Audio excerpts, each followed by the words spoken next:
from Ground by California, here in Folsom, where maybe I should do a better intro.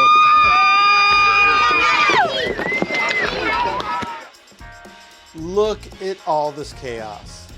I mean, it's definitely cycling, but it may not make a lot of sense. And I think that's kind of the point. Like, everything has come to this. Everything has come to this. Folsom Rodeocross is, if you go to one, even if you're not a cyclist, if you're gonna go to one cycling event in your life, this should be it.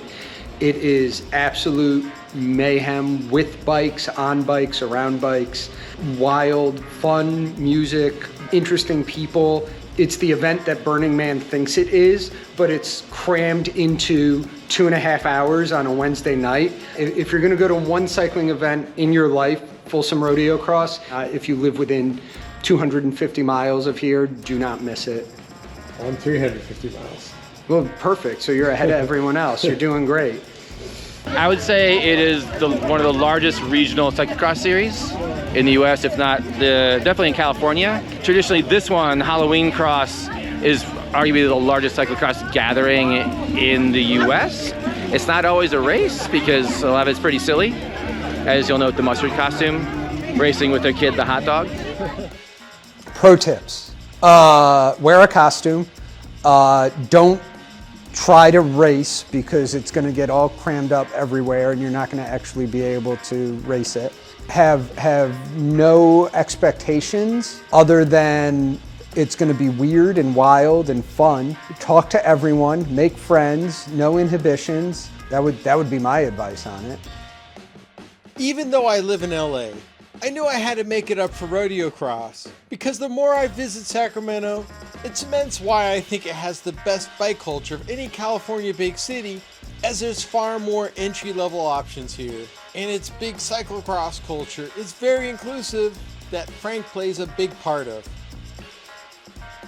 I was so eager, I dropped my bike off with Kevin in July, my first dirt bike in this 2012 Giant TCX. That definitely is antiquated in many ways, but it's just such a fun bike to ride. I'm just not ready to let it go yet.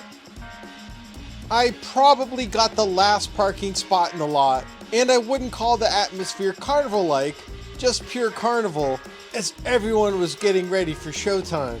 Official Rodeocross time, 5:47. Racing starts 6:15. You got 30 minutes to warm up, costume up, drink up, saddle up, get ready to go. Our first race at 6:15 will be B women, C men, C35 plus men, C women, and all the juniors. Juniors tonight, as every night, racing for free thanks to Paco Sacramento. A great feature of cyclocross is taking practice laps if you get there early. A good opportunity to get a feel for the course and the jitters out of the way. But I mean, in general, like, this is a great, as we watch the chicken fall over. Why did the chicken cross the road? To fall over on the other side! Tonight, the focus wasn't the racing. It's all about Halloween costume absurdity. Funny. Exceeding the maximum amount of fun you can have for this holiday, though problematic, remembering your headwear over your helmet. This is embarrassing. I didn't have my hat. I left it in the car the whole time.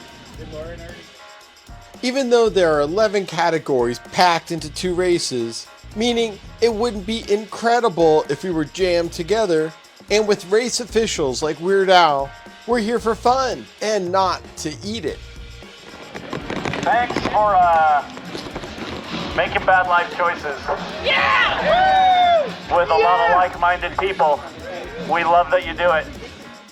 While there were no call-ups for the cyclocross race, I did feel a little out of my element being around this many riders, but all that would drop once the whistle blew.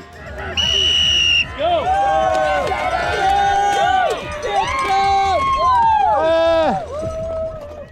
As you can see, the excitement level here was pretty high. Now, one thing I didn't seem to notice was that this was one big giant spiral jetty, which I've done in cyclocross races before, but At this scale with this many people, it just looks so cool. Mind you, when you look on a map, it makes sense. But when you're out here actually doing it, you have no idea where you're actually leading or how you're going to get out of it. You just trust you're following the person in front, and it's a lot of fun just trying to whirl your way back out. Eventually knowing it's going to take some time, but you'll get there. Now, our first dismount was probably because we had too many people, not because we had a couple barriers to clear. But we were all getting ready for our biggest climb, which was not on the bike, as we had about 20 steps to clear to get in the way up. And yes, plenty of people were ready to cheer us on. But after that, yeah, I guess we had to get onto our bike and do some back roads here, which was pretty smooth, and God, it already seemed like the light had gone down already. Even though we were making our way around the children's playground, it was getting kind of a little clogged up here again, and I guess I know why. Making our first incursion into Heckler's Hollow, with a dip leading us in, almost as if to shift our senses. And I could tell lap 1 sideliners were just getting prepared with their handouts, while the DJ was already at full force.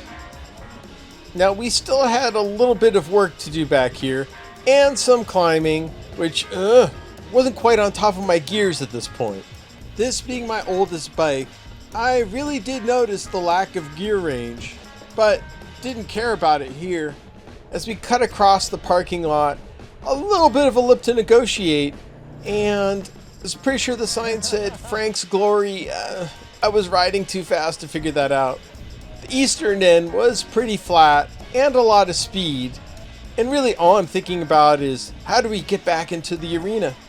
Not too technical on this end, but once again, more barriers to cross, which were about curb high, which probably would be easy to jump, but hey, I'm not looking to get any ambulances to come over here. Let's just make it smooth, and I got a flight to catch tomorrow.